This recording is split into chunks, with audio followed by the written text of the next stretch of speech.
नमस्कार दोस्तों, Moni official voice में आपका स्वागत है। आज की कहानी है बहू ने बूढ़े ससुर के मुंह पर थप्पड़ मार कर कहा, बुढ़े निकल इस घर से। ससुर ने किया कुछ ऐसा। दोस्तों, अगर आप हमारे चैनल पर नए हैं तो चैनल को अभी सब्सक्राइब कर बेल आइकन को प्रेस करना ना भूलें। चलिए तो कहानी शुरू करते हैं। शहर के सबसे नए और सबसे आलीशान महल जैसे दिखने वाले होटल के सामने आकर के शानदार लाल रंग की कार रुकती है और उसमें से 5 औरतें किटी पार्टी के लिए उतरती हैं। सबको देखकर ऐसा ही लग रहा था जैसे सब के सब पैसे को पानी की तरह बहाने वाली औरतें हैं। ड्राइविंग वाली सीट से उतरने वाली रीमा को देखकर लग रहा था जैसे वो सबको यहाँ किसी वजह से पार्टी देने आई है।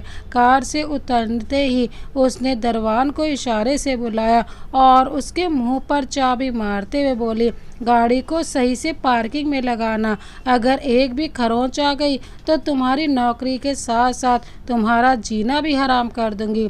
इतना कहते हुए रीमा शहर के सबसे महंगे होटल में अपनी सहेलियों के साथ किटी पार्टी करने के लिए अंदर चली जाती है। रीमा और उसकी सारी सहेलियां किटी पार्टी करने में व्यस्त हैं। साथ में सभी खाना भी खाती जा रही हैं। सब अपने घर वालों की और सहेलियों की चुन चुन कर बुराइयां करती हैं। उनको देखकर कोई भी बता सकता था कि इन सबको पैसों का कितना घमंड है। रीमा ने सबके लिए कोल्ड ड्रिंक मंगवाई है। जैसे ही एक वेटर कोल्ड ड्रिंक को लेकर आता है, टेबल पर रखता है, रीमा उस कोल्ड ड्रिंक को छूकर देखती है। उस लड़के से गुस्सा करते हुए कहती है, यह कैसी कोल्ड ड्रिंक लाए हो? बिल्कुल भी ठंडी नहीं है।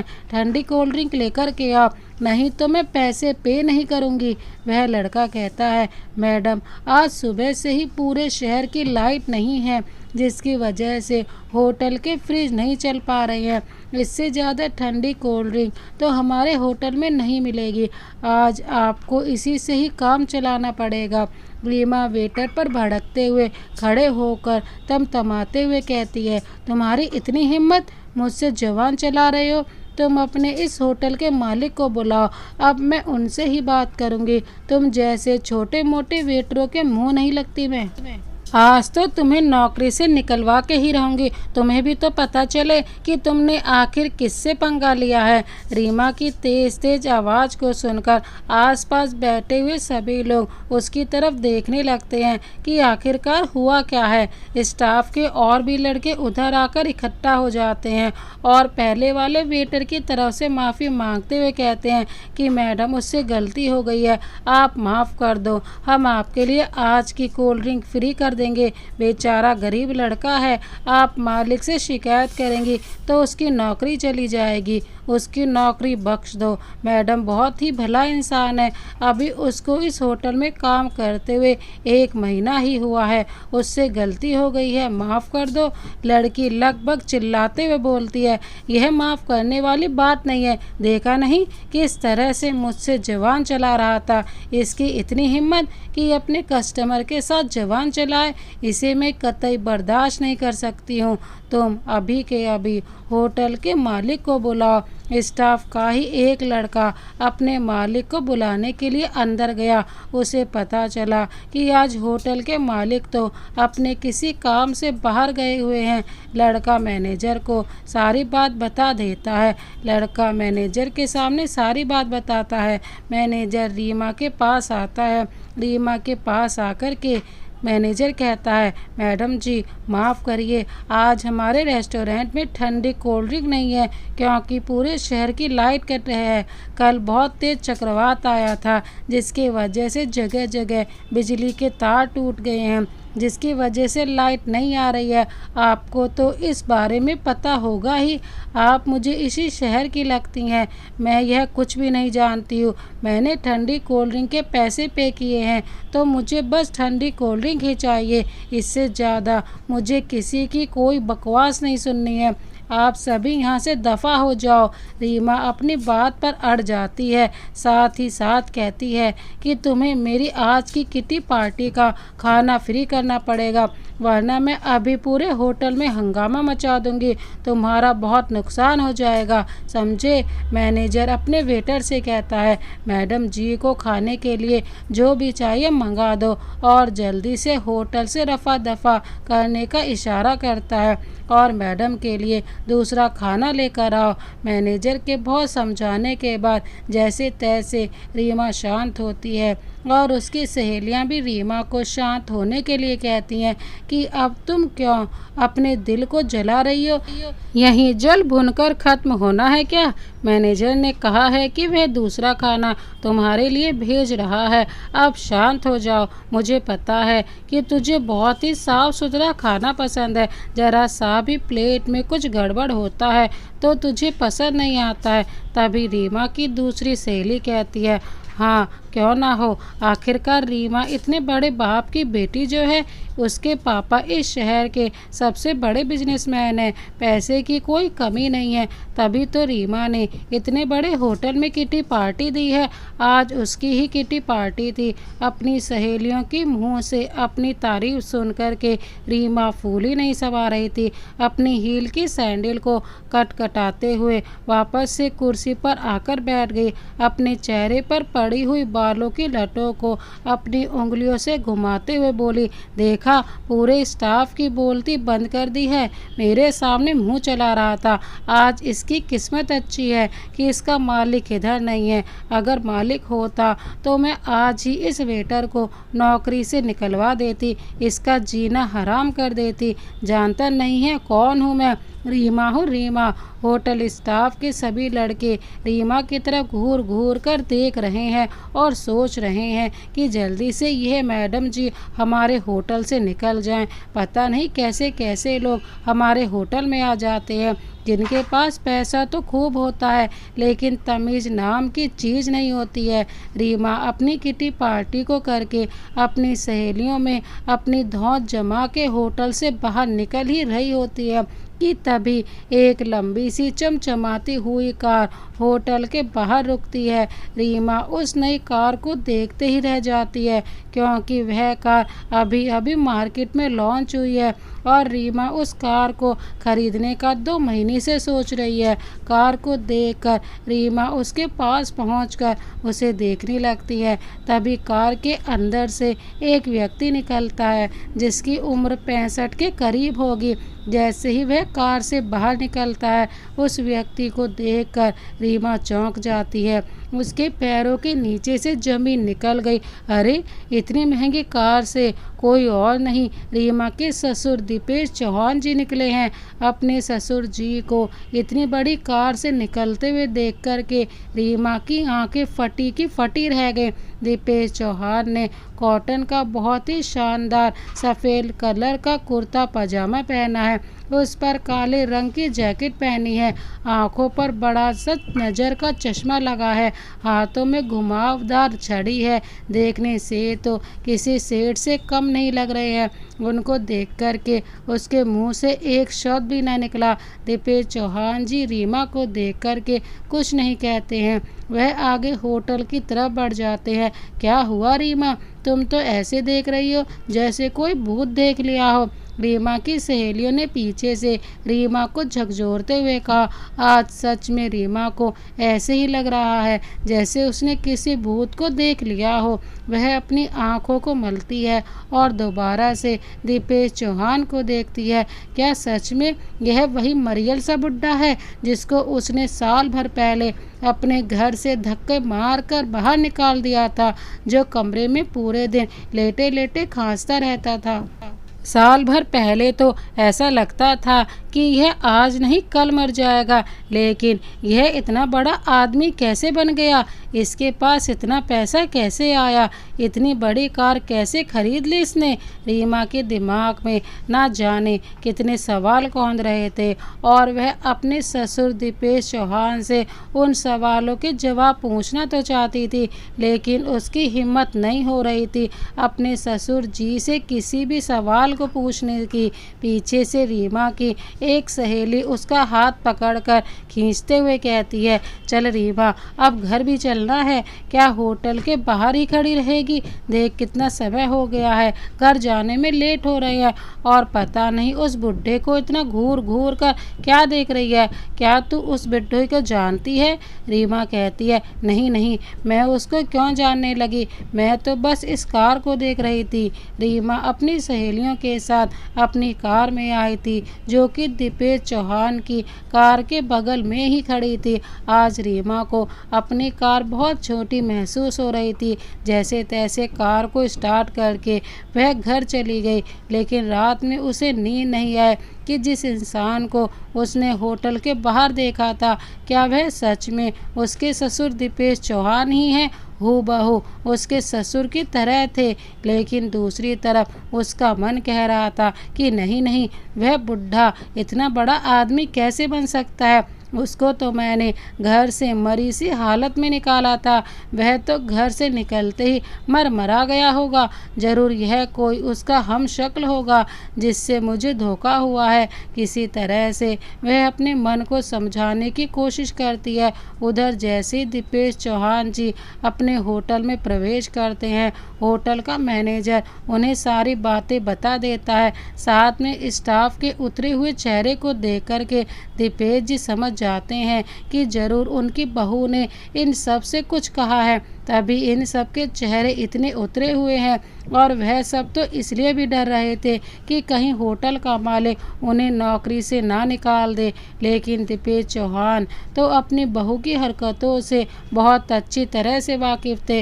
वह पूरी सीसीटीवी चेक करते हैं और कहते हैं कि तुम सबको डरने की ज़रूरत नहीं है, तुम सब अपना अपना काम समय पर करो, किसी को नौकरी से नहीं निकाला जाएगा। दीपेश चौहान जी सभी वेटरों से कहते हैं। अपने मालिक की बात सुनकर के पूरा स्टाफ खुश हो जाता है। दीपेश चौहान जी एक बहुत ही नेक इंसान है। वह ज़मीन से जुड़े हुए हैं। छोटी छोटी चीज़ों से लेकर के उम्र के साथ बड़े से बड़े अनुभव उन्होंने कर लिए हैं। अच्छा बुरा हर समय देख लिया है, इसीलिए अब वह हमेशा सोच समझ कर निर्णय लेते हैं। सीसीटीवी को देख कर के दीपेश चौहान अपने मन में सोचते हैं कि उनकी बहू आज भी बिल्कुल नहीं बदली, जैसी थी वैसी ही है। बदतमीज, अकड़ू और घमंडी, जिसे अपने बाप के पैसों का बहुत ज़्यादा घमंड है। आज भी इसका सारा घमंड सर चढ़कर बोल रहा है। रत्ती मात्र भी फर्क नहीं आया है बहू में। दीपेश चौहान जी अपनी बहू से पूरे 1 साल के बाद मिले थे। मिले क्या थे, बस दूर से देखा था, लेकिन सीसीटीवी के व्यवहार को देखकर वह समझ जाते हैं कि उनकी बहू आज भी वैसे ही है। और उस दिन को याद करने लगते हैं जिस दिन उन्होंने अपने बेटे की शादी रीमा से की थी। उस मनहूस दिन को वह कभी नहीं भूल सकते हैं। बेटे की शादी होने के बाद ही दीपेश चौहान की पत्नी सीढ़ियों से फिसलकर गिर गई। आनन फानन में अस्पताल में भर्ती कराया गया, लेकिन उनके सर में इतनी ज़्यादा चोट आई थी कि उन्हें बचाया ना जा सका। अब घर की सारी जिम्मेदारी रीमा के ऊपर आ गई थी, लेकिन रीमा ने तो अपने मायके में कभी काम किया ही नहीं था। उसके पापा बहुत बड़े बिजनेसमैन थे। सिर्फ और सिर्फ अपने पापा के पैसों को उड़ाना जानती थी। ना तो उसे पैसों को बचाना आता था, ना घर के खर्चों को चलाना, ना ही तो उसने अपने मायके में घर के काम सीखे थे। अगर कभी दीपेश जी बहू से खाने के लिए कह देते तो बहू चिल्ला कर पड़ती कि मैं तुम्हारी नौकरानी नहीं हूँ जो तुम्हारे लिए खाना बनाऊंगी। अगर खाना खाना है तो जाकर के बना लो, मैंने तो अपना खाना ऑर्डर करके मंगवा लिया है। और मुझसे उम्मीद मत करना कि मैं रसोई में जाकर तुम्हारे लिए खाना बनाऊंगी, बर्तन धुलूंगी, घर के काम काज करूंगी। मैंने अपने घर में कभी कोई काम नहीं किया है, तो इस घर में भी कोई काम नहीं करूंगी। दीपेश जी को घर में बहू होते हुए भी घर के सारे काम करने पड़ते, अपने लिए खाना बनाना पड़ता, रसोई साफ करते, साथ ही साथ घर की सफाई भी करनी पड़ती थी। पत्नी के जाने के बाद उन्हें आज एहसास हुआ है कि बिना पत्नी के बुढ़ापा बहुत मुश्किल हो जाता है। लेकिन क्या करे, बहू तो जैसी है वैसी है। बेटा भी कुछ नहीं समझता है, वह भी अपने ऑफिस के काम, ऑफिस की पार्टियों में ही बिजी रहता है। उसे तो घर में बैठा हुआ बूढ़ा बाप दिखाई ही नहीं देता है। बेटा पैसे कमाने के पीछे भाग रहा है और उसे घर के किसी सदस्य से कोई मतलब ही नहीं है। एक दिन रीमा अपने लिए बाहर से खाना ऑर्डर करती है, लेकिन उसका खाना समय से नहीं पहुंचता है। रात के 10 बज गए। वह इंतज़ार करती रही। उसने फ़ोन लगाकर पूछा कि उसका खाना कितनी देर में आ रहा है, तो होटल से मना कर दिया गया कि हमारे इधर डिलीवरी करने के लिए कोई बंदा नहीं है, इसीलिए हम आपके इधर खाने की डिलीवरी नहीं कर पाएंगे। रीमा होटल वाले को बहुत खरी खोटी सुनाती है और उसको होटल वालों पर बहुत गुस्सा आता है और गुस्से में फ़ोन रख देती है। रात के 10 बज गए। कुछ खाने के लिए भी नहीं था। रसोई में गई तो देखा कि दीपेश जी ने अपने खाने के लिए आलू मटर की सब्जी और रोटी बनाई थी। रीमा को भूख बहुत ज़्यादा लगी थी, इसलिए वह आलू मटर की सब्जी और 2 गरम रोटी करके रसोई में ही बैठकर खाने लगी। तब तक दीपेश जी रसोई में पानी लेने के लिए गए। अपनी बहू को अपने हाथ का खाना खाते हुए देखकर वह खुश हुए और बहू से पूछने लगे कि बहू सब्जी कैसी लगी है। रीमा खाना खाने के बाद अपने ससुर जी से कहती है, वह तो घर में कुछ खाने के लिए नहीं था, इसीलिए मैंने तुम्हारे हाथ की सब्जी खा ली, वरना तो मैं तुम्हारे हाथ का खाना छूती तक नहीं हूँ। तुम्हें क्या लगता है मैं तुम्हारी बनाई हुई सब्जी की तारीफ करूँगी? इससे घटिया खाना मैंने आज तक नहीं खाया।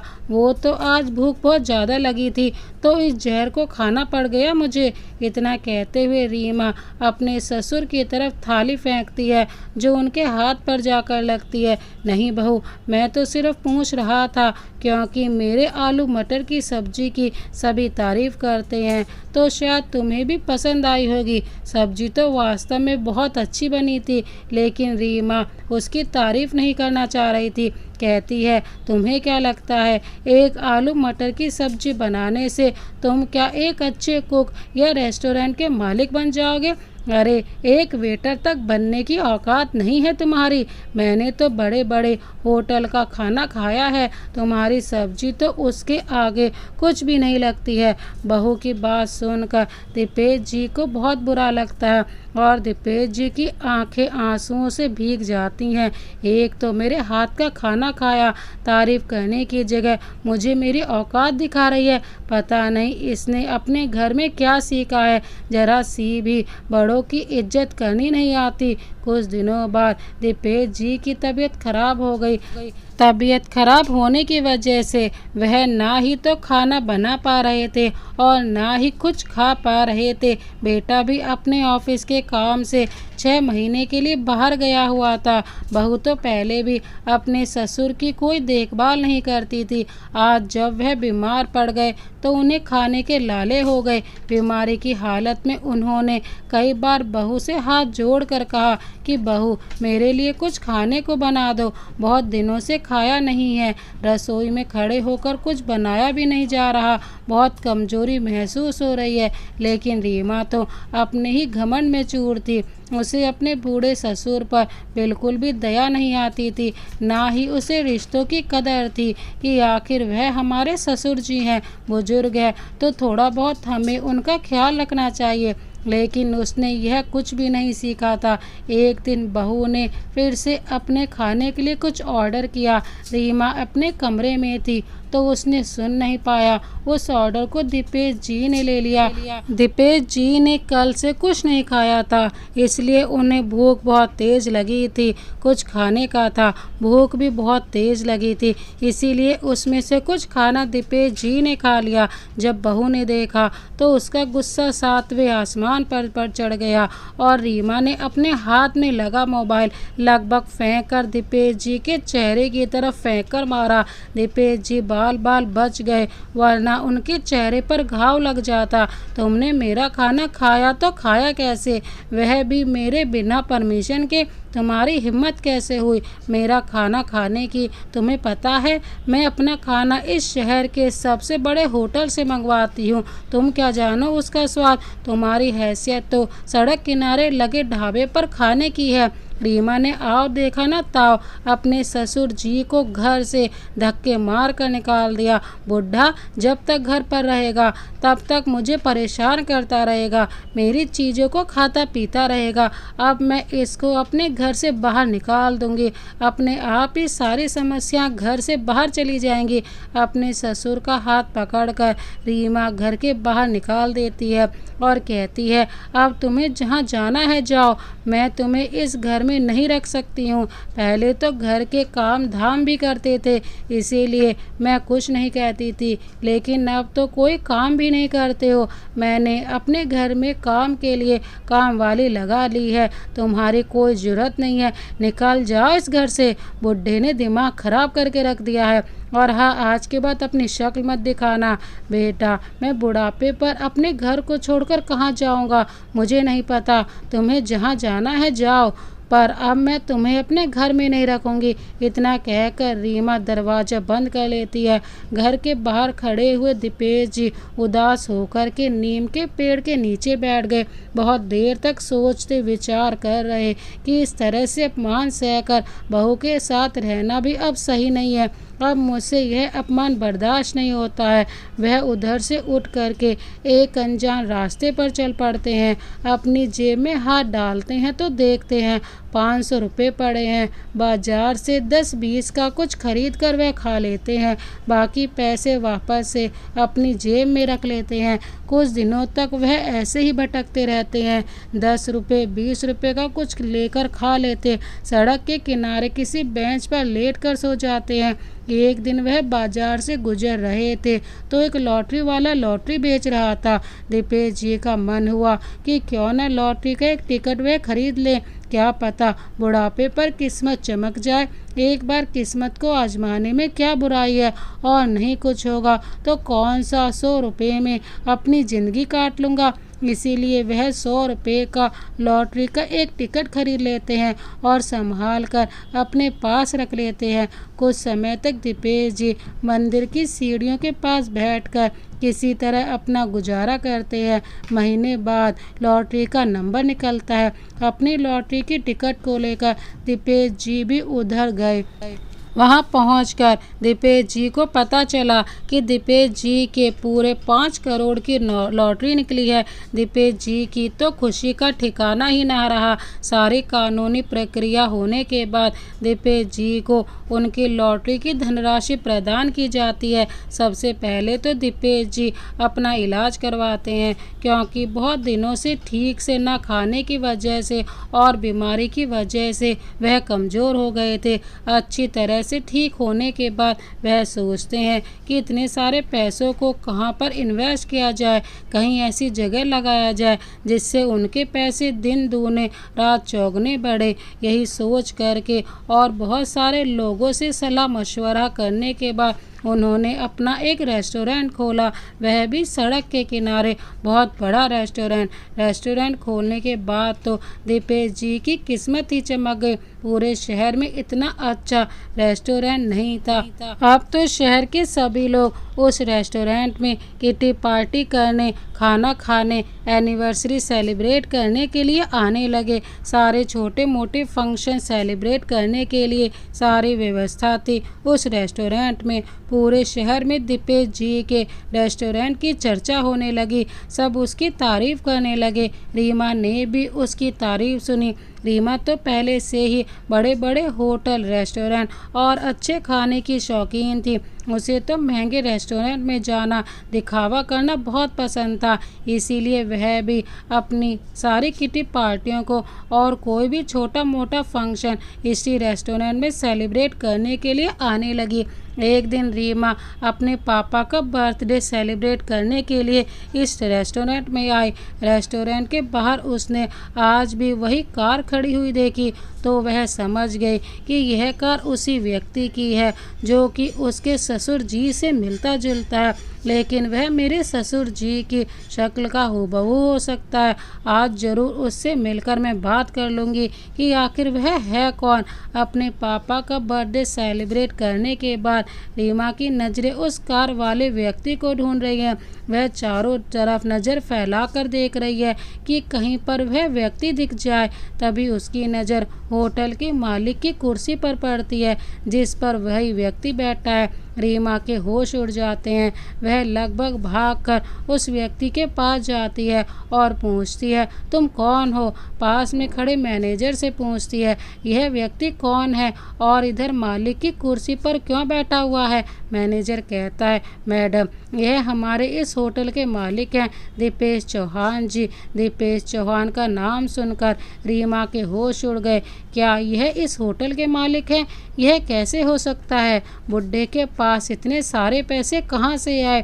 तभी एक व्यक्ति दीपेश जी के पास कुछ फाइलें लेकर आता है। वह कहता है, दीपेश जी आपने हाईवे के उस तरफ जो बड़ा वाला खेत खरीदा है, अपना दूसरा रेस्टोरेंट खोलने के लिए उसके कागज़ बनकर तैयार हो गए हैं। सारी कानूनी कार्रवाई भी हो गई है। आप आज ही चलना। रजिस्ट्री की सारी तैयारियां हो गई हैं। दीपेश जी फाइल को चेक करते हैं और कहते हैं, ठीक है मैं आ जाऊंगा। अपने ससुर जी को इतना पैसा वाला देख कर के रीमा की नीयत बदल गई। आज वह अपने ससुर जी से बड़ी ही प्यार से बात करने लगी। अरे पापा जी, आपने बताया नहीं, आप इतने बड़े आदमी हो गए हो, इतना सारा पैसा आ गया है। आप चलिए अपने घर। मैं तो कब से आपको ढूंढ रही थी लेकिन आप मुझे मिले ही नहीं। दीपेश जी अपनी बहू के हर एक पैंतरे से बहुत अच्छी तरह से वाकिफ़ थे। वह कब क्या रंग बदल लेती है।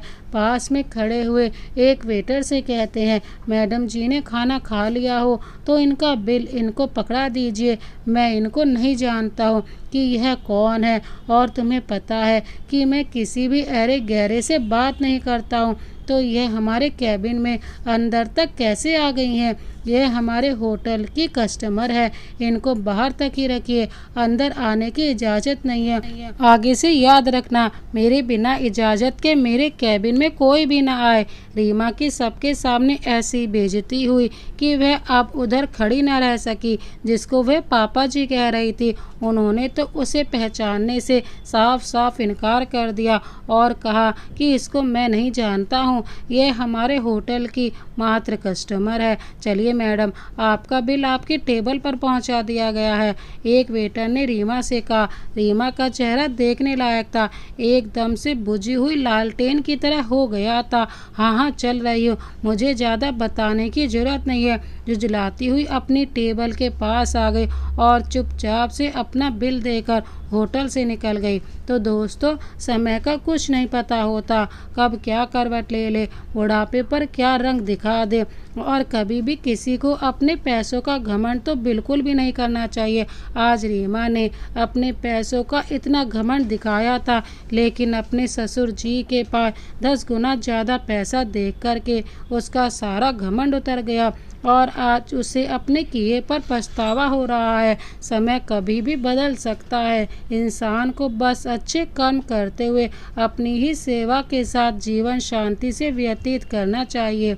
दोस्तों, इस कहानी को अंत तक देखने के लिए आपका बहुत बहुत धन्यवाद। इसी तरह के अन्य कहानियाँ देखने के लिए हमारे चैनल को अभी सब्सक्राइब कर बेल आइकन को प्रेस करना ना भूलें। Thank you so much. मिलते हैं एक और नई पारिवारिक कहानी के साथ। तब तक के लिए जय हिंद, वंदे मातरम।